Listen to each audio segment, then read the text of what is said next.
Sejam bem-vindos a mais um Novo Mundo podcast. E eu terminei pela terceira vez um livro que eu gostei muito. E eu lembro que uma das cenas que mais me pegou nesse livro foi do antagonista, que ele não era um protagonista, ele era muito mais, definitivamente mais um antagonista do que um protagonista. E ele estava correndo numa calçada e ela era muito estreita, e o autor fez questão de enfatizar que ele estava ocupando a calçada inteira, e daí o companheiro dele estava correndo e tinha que pular entre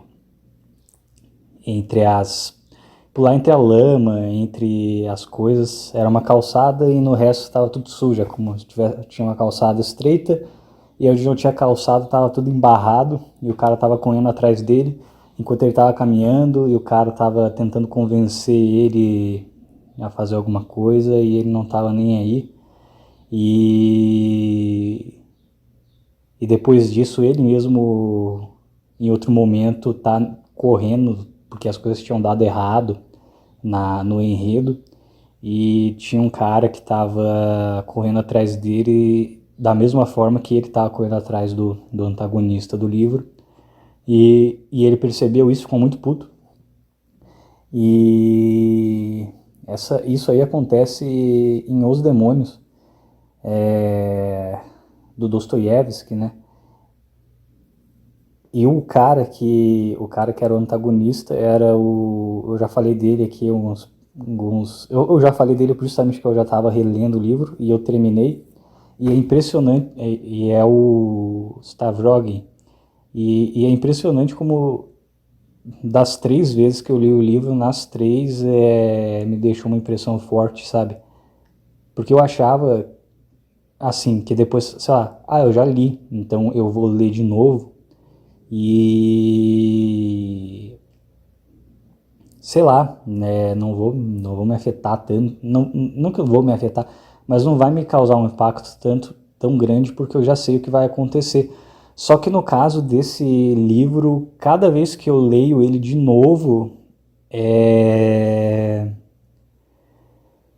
parece que ele fica ainda mais, o impacto é ainda maior. É como se eu conseguisse perceber coisas que na leitura anterior eu não percebia. E eu já tive alguns diálogos assim com algumas pessoas, e elas falam isso, né, que quando você lê autores clássicos, né, ele tava falando especificamente do Dostoiévski mesmo, e quando você relê, tem autores que quando você relê, cada vez que você lê ele de novo é como se você encarasse a história de uma forma um pouco diferente. Porque eu lembro que da primeira vez que eu li, eu era muito jovem ainda, tinha meus 20 e poucos anos, e eu entendi assim, é como se, sei lá, é como se ler esse tipo de livro é como se a primeira vez que você lesse você fosse um daltônico. Depois você lê de novo, você consegue reconhecer algumas cores, mas não todas, e daí você lê mais uma vez, você reconhece mais algumas cores, mas provavelmente não todas também. Então, da primeira vez que eu li o livro, eu entendi ele de uma forma muito simples. Na verdade, eu não entendi ele. Quando eu li pela segunda vez, eu entendi mais um pouco, e agora que eu acho que eu entendi ele de uma forma um pouco mais completa, e isso buscando explicação fora do livro. E é um livro muito interessante, porque eu quis ler esse livro porque eu achava que era um livro político, porque é um livro que é um contexto político. Se trata de uma organização criminosa e socialista que estava se formando lá na Rússia, e ele escreveu esse livro justamente porque é o que estava acontecendo lá, tipo, estava cheio de grupos estudantis socialistas naquela época cometendo crimes e tudo mais. Então ele resolveu escrever esse livro por causa disso, e por causa de um atentado específico que tinha acontecido. E É um livro, então eu comecei a ler, eu estava numa fase muito politizada nessa época, só que é um livro que, se você refletir muito bem, ele é um livro muito mais religioso, muito mais espiritual do que político. E inclusive o próprio nome entrega isso. O nome do livro não é Os Socialistas, o nome do livro não é Os Terroristas, o nome do livro não é Os Nihilistas, o nome do livro não é Os Comunistas, o nome do livro é Os Demônios. Então é um livro muito mais espiritual do que político, só que você não percebe isso se você não tiver um olhar um pouco mais atento ou pesquisar mais sobre. Só que a questão é que tem esse personagem, que inclusive foi um personagem que me impactou bastante. Ele, na primeira vez que eu li, ele já me deu aquele impacto, só que da segunda vez eu cheguei a ficar até meio obcecado com esse personagem, porque eu não tinha entendido direito o propósito dele, e daí veio nessa obsessão, só que ficou por isso mesmo. E daí agora que eu li pela terceira vez, eu entendi de fato qual que era o objetivo desse personagem, e tudo fez muito mais sentido.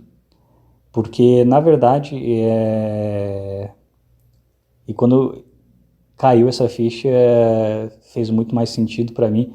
Esse personagem ele foi feito para ser meio que um anticristo no livro. E realmente a forma como é trabalhado, todo o livro acaba girando em torno desse personagem, e ele aparece muito pouco, só que todas as aparições dele são extremamente significativas e intensas. Tem muita parte do livro que é pura enrolação, tem muita parte do livro que é muito... É quase como se você estivesse lendo, é muito bobo, chega a ser quase boba. Só que as partes em que tem esse personagem e tem o outro, que é é quase como se fosse a outra metade da moeda dele, que eu não vou lembrar o nome, não é Pierre, é Piotr. Vamos ver, vamos chamar de Pedro. Eu vou chamar de Pedro porque fica mais fácil, mas não é Pedro. Mas fica mais fácil. Por exemplo, Nicolai, se você abrasileirar, fica Nicolas, né? Então, é Pior alguma coisa, mas eu vou chamar de Pedro porque fica mais fácil, mais abrasileirado. Então o Pedro, ele era o cara que organizava tudo, ele era o cara que tinha aquela malandragem de chegar e conversar com todo mundo, e em vários momentos do livro parece que é ele que comanda tudo e manipula todo mundo. E de fato ele manipula todo mundo e ele consegue ter o controle sobre todo mundo, menos sobre o Nicholas e sobre um dissidente que é o tal do Chatov. Só que ele só não consegue ter controle desse Chatov por causa do Nicholas, por causa do Stavrogin, que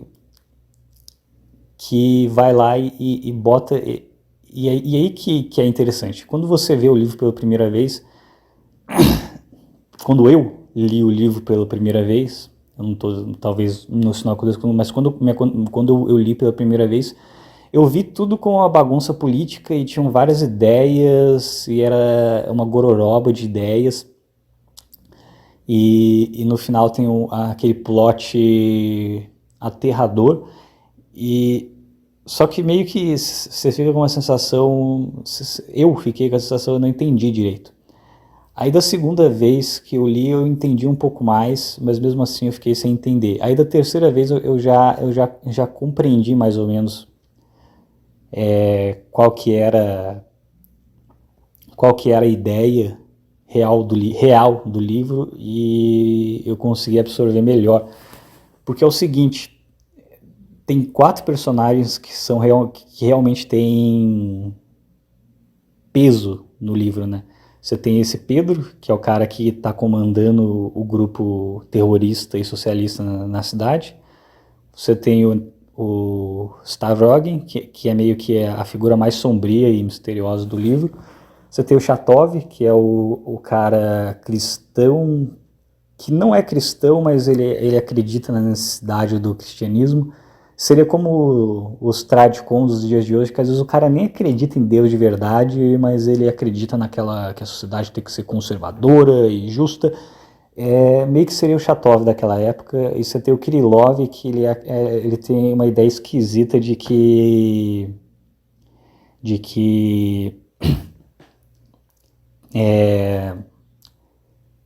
você para se fazer Deus, você tem que se matar, porque você, assim, se você decidir se matar de uma forma puramente racional, você vai virar Deus. É uma ideia muito complexa que nem eu não entendi muito bem. Só que uma coisa interessante é que todas essas ideias deles não são deles. São ideias do Stavrogin, que eu vou chamar de Nicholas porque fica mais fácil. São ideias do Nikolai. Nikolai fica mais bonito. São ideias do Nikolai que bota, em vários momentos ele tem essas ideias e depois ele abandona elas. Só que os outros personagens pegam essas ideias para eles e não conseguem mais. É como se a ideia possuísse eles. E inclusive é engraçado porque numa das traduções do livro não é nem os demônios, é os possessos, pelo que eu pesquisei. Mas daí depois eles viram melhor e viram que a tradução correta era os demônios. Mas mesmo assim, eu acho essa curiosidade interessante por causa disso. Cada um desses personagens ele é possuído por uma ideia que originalmente é do Nikolai. Ele tem aquela ideia, aí ele larga a mão daquela ideia, ele vê que não, sei lá, não fazia sentido. Só que as personas que ficam orbitando ele continuam com aquela ideia que originalmente nem era delas. Isso acontece com Chatov, isso acontece com Kirillov, e a princípio você pensa que não, mas isso acontece com o próprio Pedro, que é o cara que está organizando todo o atentado terrorista daquela sociedade, porque aquela ideia também não é dele, aquela ideia também foi do Nikolai, só que ele que pegou aquilo e começou a colocar na prática com ímpeto, e daí que toda aquela cena da calçada ela começa a fazer sentido, porque quando eu vi aquilo pela primeira vez, foi uma cena que causou impacto, mas eu não entendi o porquê. Que era basicamente uma cena onde o Nikolai, ele sai de uma reunião e ele fala, olha, eu não quero mais saber disso. Eu entendi que você quer matar o Chatov porque ele está atrapalhando seus planos e eu não gosto disso, eu não concordo com isso, eu estou metendo o pé. E ele corre até desesperado, cara, porque no fim das contas aquela ideia não era dele, mas era do Nikolai, e ele simplesmente era mais uma ideia que ele tinha abandonado e deixado para trás. Então ele corre desesperado atrás do cara, porque na cabeça dele ele era necessário para a revolução, porque ele era o homem revolucionário ideal. Eu não entendi patavina do que, por que ele via o cara desse jeito, mas ele via, assim, era como se não fosse possível a revolução acontecer sem o Nikolai, como se ele fosse uma chave essencial. E é muito engraçado você ver isso, porque esse livro ele foi escrito em 1872, e o Nikolai, o Nicolas e o Pedro, no livro, eles lembram muito a interação, a forma como eles vão interagindo ao longo do livro, lembra muito Lenin e Stalin, mas lembra demais. Inclusive Lenin, ele achava esse livro, ele diz que achava esse livro repulsivo, mas leu 4 vezes. Eu acho que ele só não gostava do livro porque ele se via naquele livro lá. Porque a forma como o Nikolai e o Pedro, eles interagem, parece muito que você está vendo cuspido e escarrado Lenin e Stalin ali, só que de uma forma mais embrionária. Porque ao invés de estar a Rússia inteira na reta, tudo acontece numa cidade minúscula, né? Mas enfim, é muito curioso como depois que isso acontece ele perde de vista o antagonista, né? Ele se vê lá meio que sozinho, tendo que botar aquela ideia para frente. E no final dá tudo errado. Ele tem que matar quem precisava ser morto. O grupo se dissipa e ele vai para outro lugar. Ou seja, ele não conseguiu manter o grupo sem o Nikolai, porque a ideia no fim das contas não era, ele não conseguiu, ele acreditava muito, ele acreditava de uma forma cega naquela ideia, mas ele não conseguiu sustentar aquela ideia até o final, assim como nenhum dos outros conseguiu, assim como Chatov, ele não conseguiu sustentar de forma plena a ideia dele, e assim como Kirillov também não conseguiu sustentar de forma plena a ideia dele. E na verdade eles chegaram até as últimas consequências nas ideias deles, que na verdade não eram deles, e ambos terminaram mal.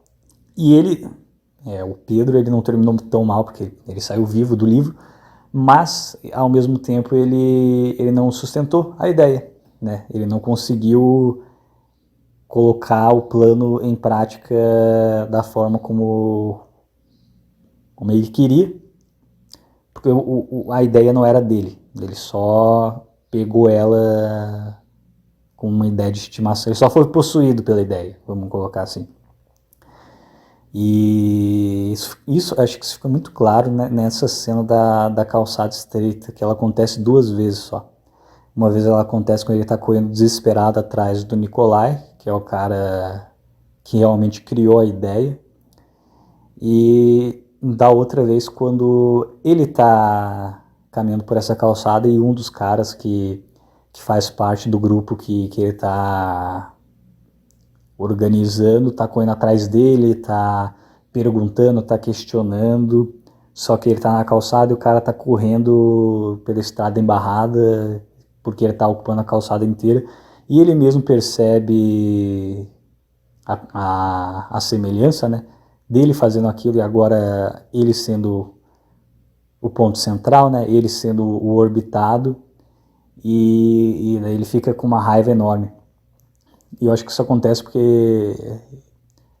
isso daí é uma insinuação minha, longe de mim querer interpretar um livro complexo desse, mas eu acho que ali essas passagens foram colocadas para colocar que, assim, sem o ponto central, ele não conseguia sustentar a ideia sozinho. E daí ele se vê na mesma situação que o cara portador da ideia estava, só que ele, ao se ver nessa situação, ele fica com raiva, porque ele lembra que aquela ideia não era dele, e já tem um cara questionando tudo, porque as coisas estão dando errado, e daí ele fica puto. E aí eu vi, depois disso eu pesquisei, e eu vi uma reflexão muito interessante sobre por que Nikolai Stavrogin ele era como uma espécie de anticristo pro livro. Porque que acontece? O Cristo ele vem, ele passa uma mensagem e essa mensagem ela salva as pessoas. Com ele acontece o oposto, ele vem, ele passa uma mensagem e essa mensagem, todo mundo que adota a mensagem ou alguma ideia dele acaba muito mal no livro, todo mundo. E além disso, tem uma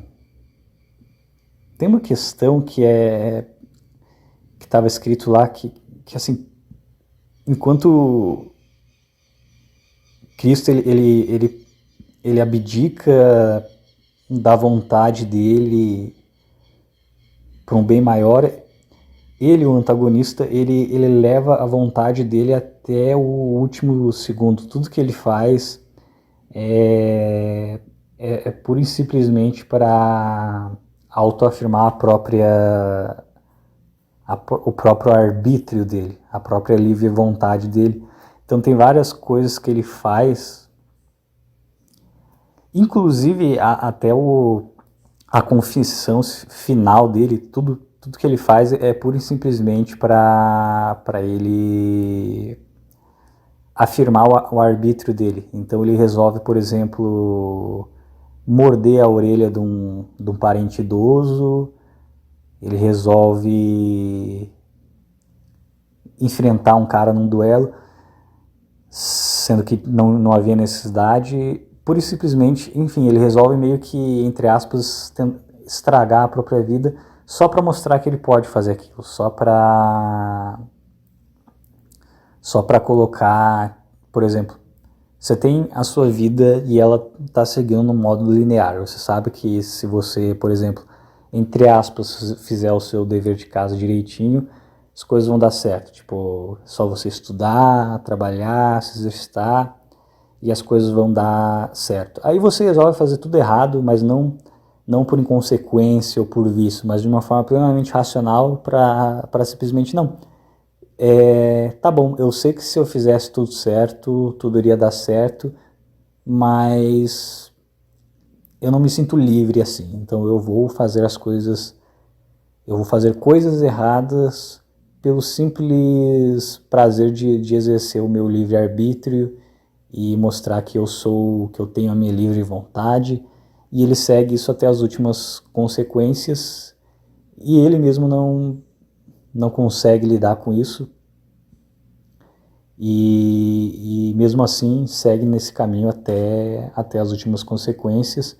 Mas o que mais me impressiona é como o livro inteiro ele parece um livro político, mas ele é muito mais um livro que gira em torno de um único personagem, que é ele. E daí quando você adentra mais na psicologia dele, ele em si gira em torno de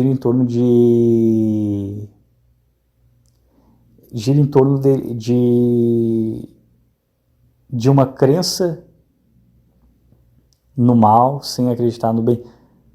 Porque tem uma cena que ele fala que ele acredita piamente, canonicamente, ele fala assim, no demônio, mas fica implícito que ele não acredita em Deus, ou seja, ele consegue essa proeza de acreditar no mal sem acreditar no bem, e todos os personagens giram em torno desse personagem transtornado que